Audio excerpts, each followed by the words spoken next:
What's going on, everybody? Welcome to a brand new edition of Holding Court here on the First State Hoops Report YouTube channel. I am, of course, First State Hoops Report founding editor Chris Stevens. Hopefully you all are doing well out there. It's Christmas week, and I took it from my office to my living room. As you can see, well, wrong point. Yeah, I got my Christmas tree up, and, I'm excited for the holiday. I even bought myself a little Christmas gift. Do I want to show y'all? Sure. I have wanted a train set since I was a kid, and I went and got one. So, needless to say, I am very happy to be cracking this thing open and having it run around my house on Christmas Day. I mean, I'm not going to open it until then. But I had to treat myself because, well, you know, you only live so long in this lifetime. I mean, it's something that, we don't talk about enough, especially with respect to kids, because, I mean, we know kids that have lost their friends from school young, and you got to get busy living. So, you need to treat yourself when you can. You need to experience things when you can. And like I said, that toy train, that's for me. That is for me and me only. I ain't even gonna lie to y'all. But yeah, I'm very excited for Christmas. Hopefully you are too. We got some basketball to discuss, of course. So let's just get right to it. I went to 4 games this week. I tried to get in as many games as humanly possible because I will not be able to make the drive down to Salisbury for the Governor's Challenge because my car, the day I get a reliable car, people, it will be a gift from the heavens. It is always something with my cars. I don't know why. And I know enough about cars to know that, I mean, I can't, get under there and wrench, but I know what a reliable car should be. And my last couple of times have just been incredibly unlucky. So I'm not going to be able to make it down to, Eastern Shore for the Governor's Challenge, but I will be, tuning in and checking that out. But there was a lot of good basketball this week. I went to Howard twice. I went to see the girls play St. George's, and we'll talk about the Howard St. E's incident a little later on because I want to, talk about that, in a little more, a little more space involved. Howard's girls, they look really good. I mean, they're super young. I mean, Kennedy Miller is the future of that program, but there's still talented players on that roster. Of course, you still have, folks like Helena Griffin, who, should get some All-State votes this year. Aaliyah Johnson is kind of like, their spark plug. Lakira Davis hit some big three-point shots against St. George's on Monday. So Curtis Clack has himself a really, really good team. This is probably the deepest team he's had in all of his years at Howard. I mean, he's won Flight B and Blue Hen before with Howard. So, I mean, that should tell you a lot about just how good this Howard girls team can be. On the boys' side, I saw them play St. George's on Tuesday. And for the Hammer, both of these games were for the Hammer and Nail Championship that the Votech District does every year. And just watching Howard go through the paces of, their frenetic full court defense, the way they like to move up and down the floor. Bryson Lane said that they were going to be the state's biggest threat, and I have to take him at his word for it because they look really, really good right now. I mean, they lost to a team from Jersey that has a kid that's committed to like one of these Power 4 schools. So that's a loss that most teams in Delaware are going to take anyway. So it really doesn't matter. But I'm interested to see what they do at the Governor's Challenge. I know they've got a game at Cape.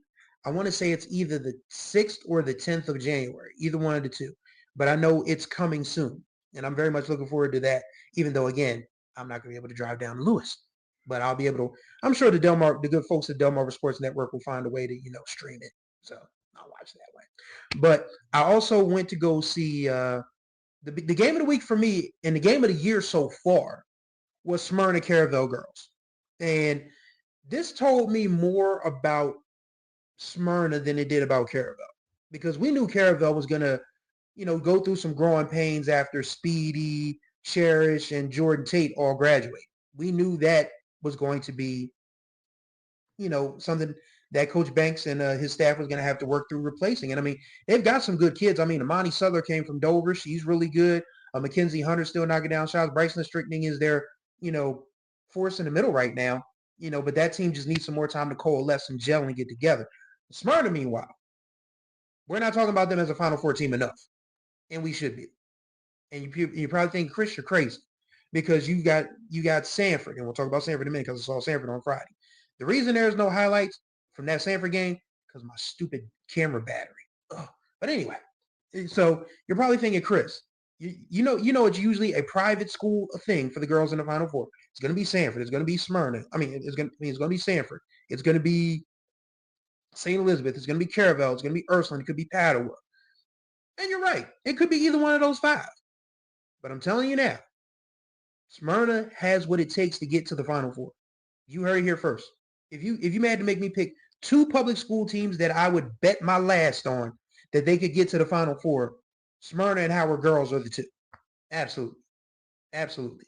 And I think what was interesting about the way that Eric Gums coached that game on Thursday was that Div Savage picked up her 4th foul incredibly early in the 4th quarter.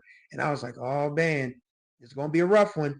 But he was able to mix and match the girls that he had to where they didn't have that much of a drop off. I mean, they were up 7 and Caravel scored 7 straight to tie it, but it wasn't like Caravel just went on like a 20-3 run. Thanks for coming. We got some lovely parking gifts for you. That never happened.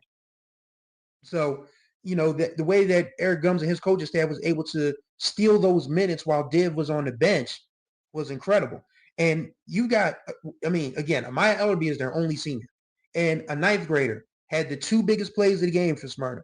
Dawson DeMoe, she hit the 3-pointer to put him ahead to stay, and when they were up 1, she harassed Bryceland into an awful shot. Like, I was watching that because I had a really good view because I was recording at center court for once. Caravel is the only place in the state I can probably record a game at center court. Everywhere else, it's a table, it's bleachers, people bumping into you, people walking in front of your camera.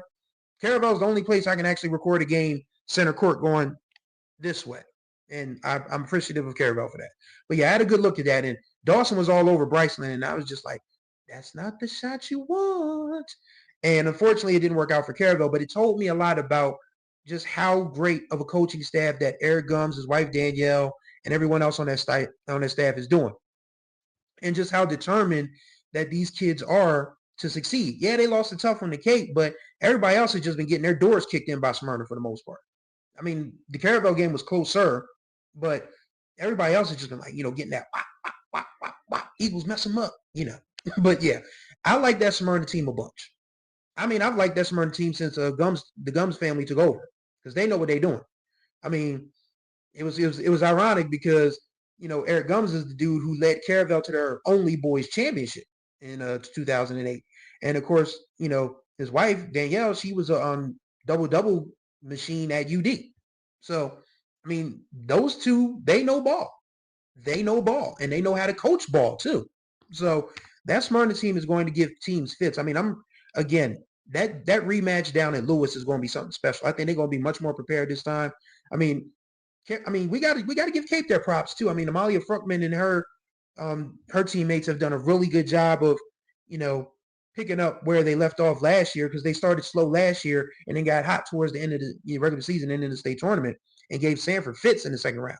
But they've just continued that hot stretch of basketball starting this year off.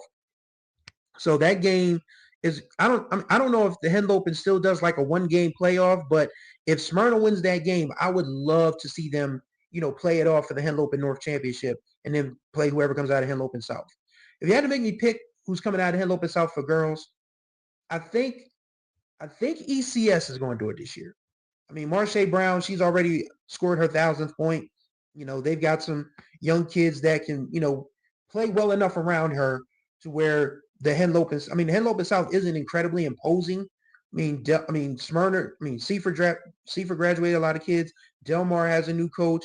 Laurel and Lake, they're going through some growing pains. I feel like Early College is the team to beat in the Henlopen South, and I could be wrong.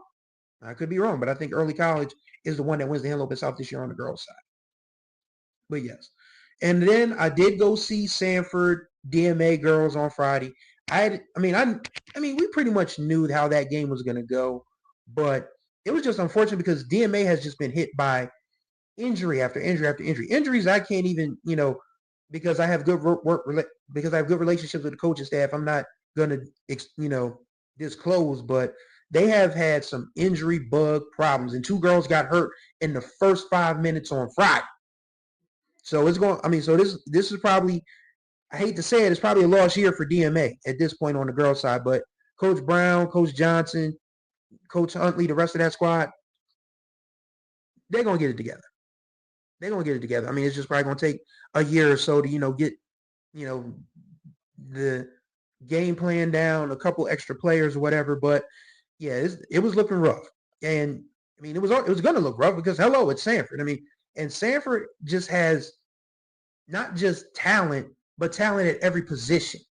Like you have, okay, Naomi Allen's your starting center. Naomi takes a break, Honor Dunkley comes in. Your wings are Kaylee Pekajan and Aslan Morrell. Aslan goes out. Kanaya Johnson steps in. Asia Adams. I mean, they just have an incredible amount of depth that is just startling. And Naomi's their only senior. So this is a team that if they don't win this year, the next 2 or 3 are probably going to be theirs. Unless, Coach Noonan gets another piece at Ursuline. And I mean, Ursuline's still going to be a team to be heard from. Don't get me wrong. But I like what, Marcus Thompson has built at Sanford with that current group. I mean, they're just incredibly talented, incredibly deep. And they was on display against DMA. I mean, they won their first games. Let me see. 55, 66. I do math in my head all the time. Don't mind me. 55, 66. That's 121. 46. That's 167. They've won their first 3 games by an average of 55 points. That's the point I was working towards. They won their first 3 games by an average of 55 points.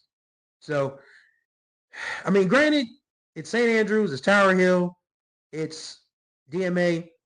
I mean, they'll face stiffer competition, when they go to these out of season, out of state tournaments and different things. And I can't wait to talk about that in a minute. But this Sanford team is going to be tough. Absolutely going to be tough. The lack of experience might hurt them against a Caravel, against the St. Elizabeth, even against a Padua. Because even though Padua has trouble scoring, they defend very well. So and Smyrna is going to give them fits as well. Because it's just, how youthful and exuberant they are. So this girl's season, it might be a champion that you expect, but the road that champion takes to get there is a whole nother matter entirely. There's a lot of talent on the girls' side of things this year. Going to be very exciting to watch. On the boys' side, I really still think that, Dover, I think, beat the only team that can really, match with them in the Hill Open North, and they already beat Cape. They beat Cape this week. I mean, Smyrna is still going to be a problem for them, but I think this Dover team, I'm looking for a loss on their schedule, and I don't know if I see one right away. Maybe Middletown jumps on them at some point because I know they play December 10th. I mean, not December 10th. December 10th already passed. January 10th. They play January 10th in Dover on a Saturday at 1 o'clock. I'm going to be in the building for that one.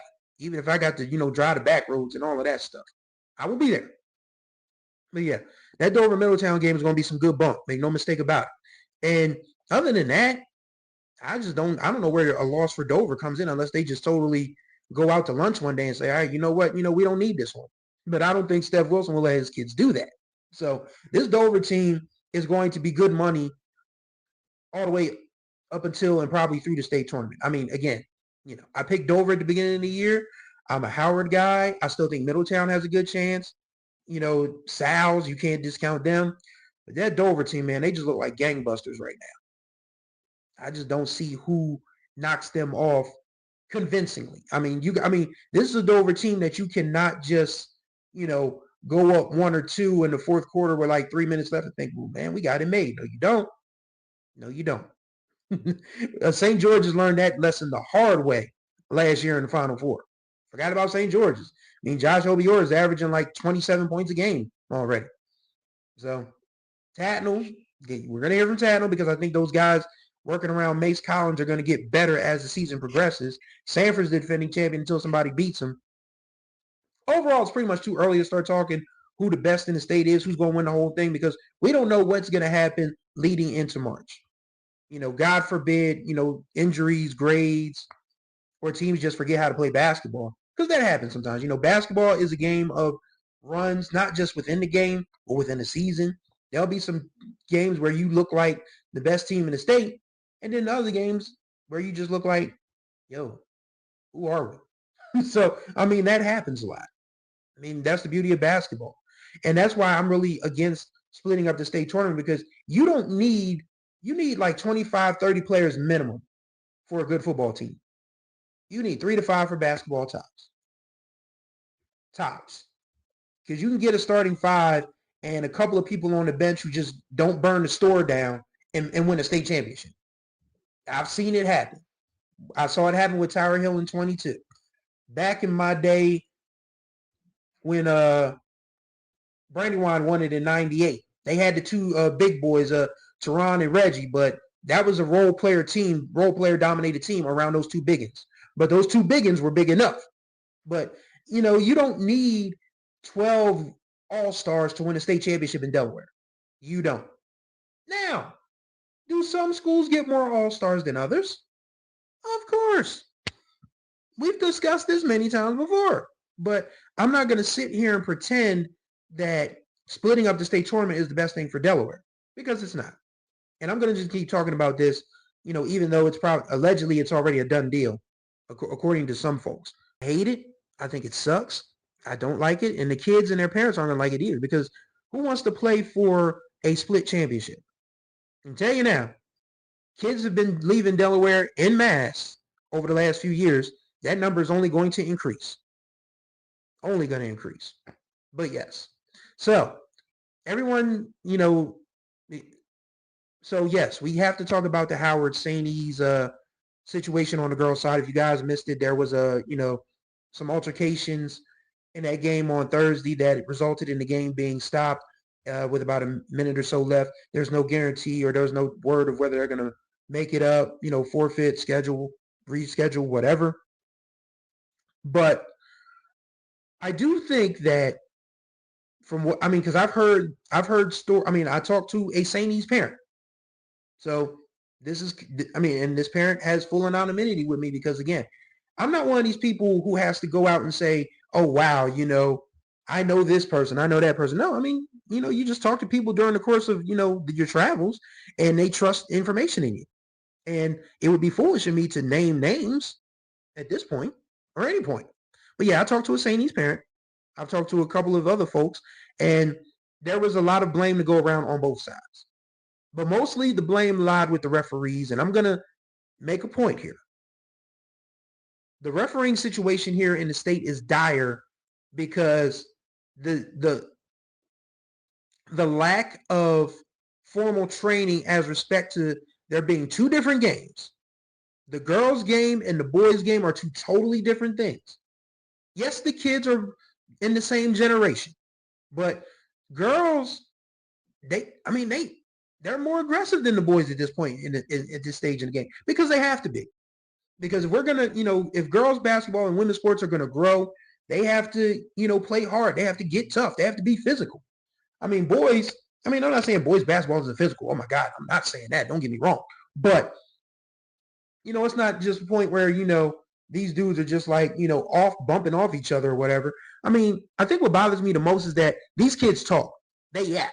Thanks to social media. I would pull out my phone, but my phone is in the other room. But they be all on the phone. They be on the Instagram. They on the First State Hoops Report Instagram, bumping their gums or bumping their thumbs or whatever. You know what I'm trying to say here. They talk all day long. So it's not surprising that some of that residual energy carries over to the court. And as an official, I've never, hand to God, I've never refereed a day in my life. Well, actually, I've refereed some fights in, different arenas, but that's a different story. That's a different story for a different podcast. But, I've never refereed a high school basketball game, but I can tell you that, as Cat Williams said in Friday After Next, one of my favorite Christmas movies, well, is your antennas have to be up. But you also have to let these kids hoop. They talk. Unless you see somebody actually throw a punch, just assume they just talking trash. Unless you hear somebody say something about somebody's mama, somebody's dad or whatever, they just be talking to each other. They just like, yeah, they be like, I'm here. They be like, you don't want no smoke. That's it. Unless they start talking about each other's parents, each other's families, or anything else, because trash talk goes a long way. You can gauge trash talk up to a point to know that, okay, they just jabbing at each other. But if you can start to see it, I mean, you have to learn that nuance. And that goes for girls as well as boys. I mean, boys talk all day long. Girls, they don't talk as much, but they do talk. They do talk on the court, man. But I think people, and because again, I've heard from different sources that the referees did not have that game under control. And you have to have that game under control. There's no reason that two highly thought of and respected girls basketball coaches should be answering questions about what in God's name happened on a Thursday night on over in I forgot where that. I've lived in Wilmington my whole life and I forget Hedgeville. Sorry, I've lived here my whole life and I forgot what the neighborhood was. Two of the most respected girls coaches in the state should not be answering questions about what happened on a random Thursday night in Hedgeville. Should. As referees, I mean, yeah, you got to get it under control. You have to exercise that whistle. You have to exercise those strikes to say, all right, cut it out. All right, that's enough. All right, pull the coaches together and say, okay, coach, next one, T. Coach, next one, T. Anything after that, somebody's getting tossed. Yeah, that's how you do it. That's how you do it. But I do want to say that I am, kind of sort of disappointed in people who are always quick to, cast, a cloud over Howard. And yes, I'm a Howard alum. So no, you can't come to me and say things about Howard that lean towards a negative slant and expect me to agree with you. Do I think that these kids in general have, problems controlling their anger sometimes? Of course. And yes, do I absolve the parents for running on the court? Absolutely not. Like I think whichever parent took it upon themselves to try to, square up with a child should be banned from all Delaware high school events. I am not saying anything other to the contrary, but I do get this sort of like, I mean, maybe my antennas are up just a little too high, but I get the feeling that a lot of people just start talking about Howard and it starts to slant over towards a little bit of, I ain't got to say no more. I mean, I said it last week about them people showing their behinds about, the potential consolidation of the up north school districts. You already know where I'm going with that. So, but I mean, people, just start, bumping their gums about Howard, like Howard is the worst thing since sliced bread when our schools sends kids to college, when our schools put kids that graduate in their trades into employment opportunities and apprenticeships and internships and all of that. This is a Howard High School stand account. Howard High School technology stand account. And I do not apologize for it. And I will never apologize for it. So let me make that abundantly clear. Do I think that things got out of control Thursday? Yes.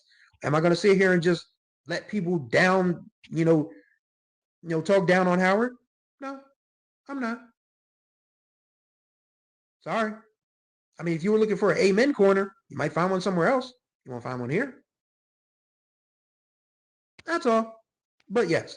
So since I'm not a selfish person by nature, I want to close this out with something fun. And, you guys have heard me talk about my adventures in cooking and baking on this channel. And I'm very much looking forward to making my family requested cream cheese pound cake. I mean, my mom says every holiday I have to do it. So as long as I still got 2 working eyes and 10 working fingers, I got to make this cream cheese pound cake for every holiday. But I'm not selfish. And I have been tinkering with this recipe for a couple of years, and I got it down to a science. So I'm going to share it with y'all. So if you want to learn how to bake, if you're a high school student, high school hooper who wants to, do something in the kitchen, or if you're an adult who needs something new to add to your repertoire, here we go. So this is what my cream cheese pound cake entails in terms of ingredients. You need 3 1/4 cups of white sugar, 2 or 3 sticks of unsalted. It's got to be unsalted. It has to be unsalted butter, because otherwise, if you put salted butter in there, your cake is going to be flatter than, I can't even say it. I can't even say it, but your cake is going to be flat if you use salted butter. It has to be unsalted butter. And it's got to be room temperature. Same for a block of cream cheese. You can get a block of cream cheese from Food Line, ShopRite. I think even Family Dollar has blocks of cream cheese. Yeah. 6 extra large eggs, room temperature. 2 teaspoons of vanilla extract, pure. And it ain't got to be pure. It could just be any random vanilla extract you find. 3 cups of all-purpose flour, 1/2 teaspoon of baking powder, half a teaspoon of salt, quarter teaspoon of ground nutmeg, and 1 cup of 1% milk. It can be 2% or whole percent. Or there's no such thing as whole percent, but 2% or whole. Either way, it's just got to be regular dairy milk. So those are the ingredients. Now, the recipe. You got to preheat your oven to 325, and you want to get one of those fluted pans. You know, the pans that kind of like look like rims. You want one of those pans. You put your sugar and the butter in a mixing bowl, and you mix it up until it's like really, light and soft, like 5 minutes. Then you add your eggs one at a time for 45 seconds. And then after you add, and you keep beating it, you keep mixing, and then you add the 2 teaspoons of vanilla extract for another 30 seconds. Then you put all your dry ingredients, your baking powder, your flour, your salt, your ground nutmeg into a bowl, and you sort of, if you have like a flour sifter, cool. But if not, you can just put them all in a bowl and just start shaking the bowl around. It has the same effect. And then you add half of that mixture to the cream cheese, eggs, and butter and sugar one at a time until you mix that until it's good and mixed. And then you add the other half in the milk, and then you mix it. And then you spray your pan down. You dump the mix in the fluted pan. You set that thing in the oven for about 85 to 90 minutes, so about 1 hour and 25 minutes. So if you put this thing in the oven at, say, 10 a.m., start checking on it like at around 11:20, 11:25. If it looks, if you put like if you have like a toothpick or something, or just like, if you have like a toothpick, you can drop it in there, and if the toothpick comes out clean, it's ready. If the toothpick comes out with some cake stuff on it, leave it in there a little while longer.